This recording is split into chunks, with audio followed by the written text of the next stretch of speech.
Hi everyone, my name is Timi Tokafake and you're welcome to another episode of our mental health talk.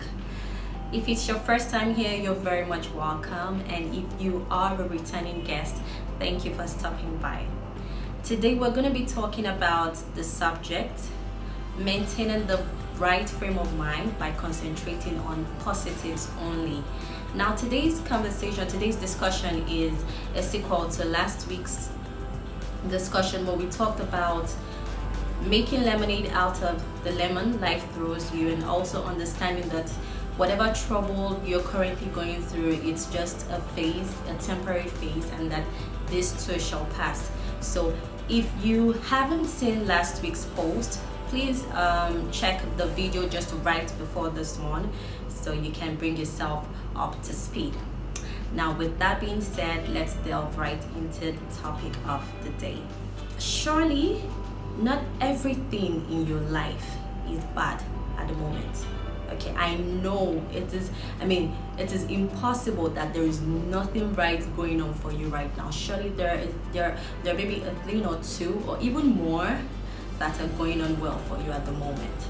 Now, let me give you let me tell you a story of something that happened to me.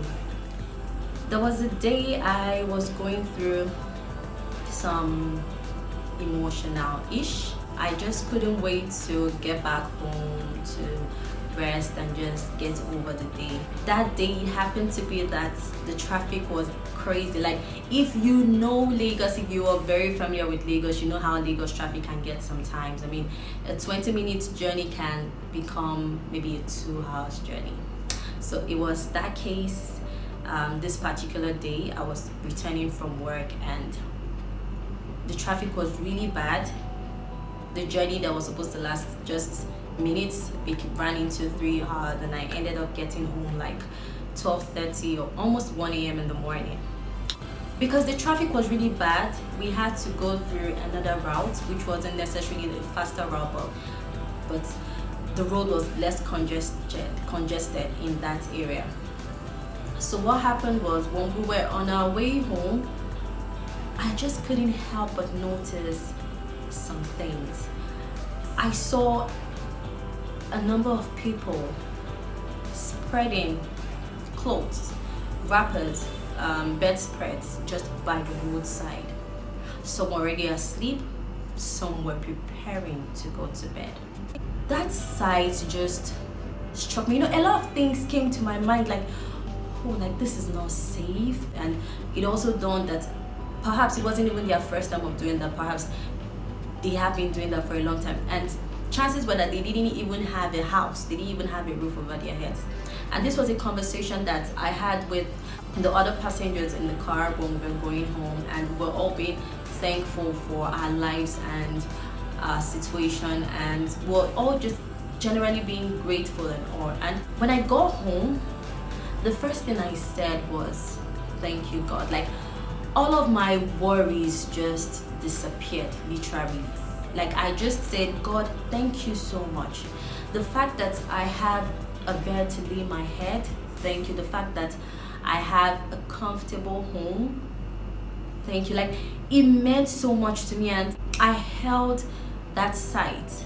I held it to heart for even till this day. I still hold that sight to heart, because it just made me understand that whatever I was going through was trivial compared to what these people were going through.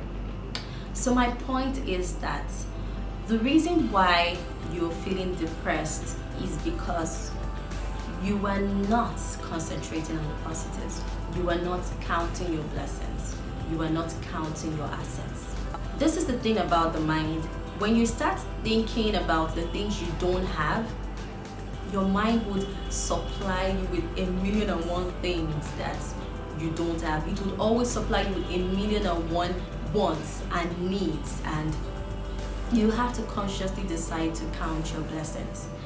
A lot of people out there would do anything to have your life. A lot of people would do anything to even have a fragment, a bit of what you are currently having, and you probably see it as, okay, it's normal, it's just normal, which is not normal to them. It's a big deal to them.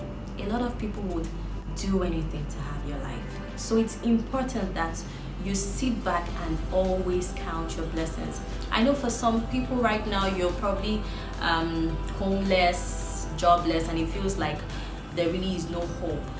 But here's the thing, there's always something to be thankful for. If you're not thankful for anything at all, be thankful for the fact that you have life. Because you know what? When there is life, there is hope.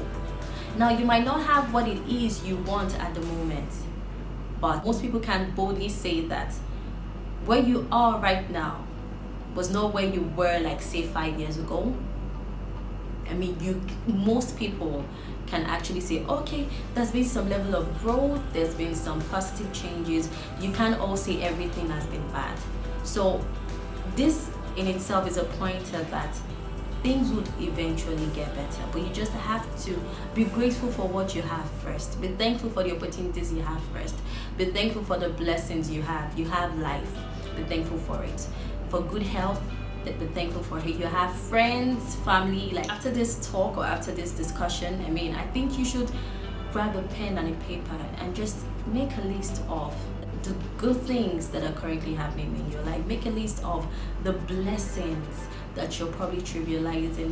Make a list of everything good that is happening in your life, and trust me, if you do that and revert to it from time to time, it's going to help you in your worst moments, and it will help you maintain that positive mental attitude, especially that attitude of gratitude.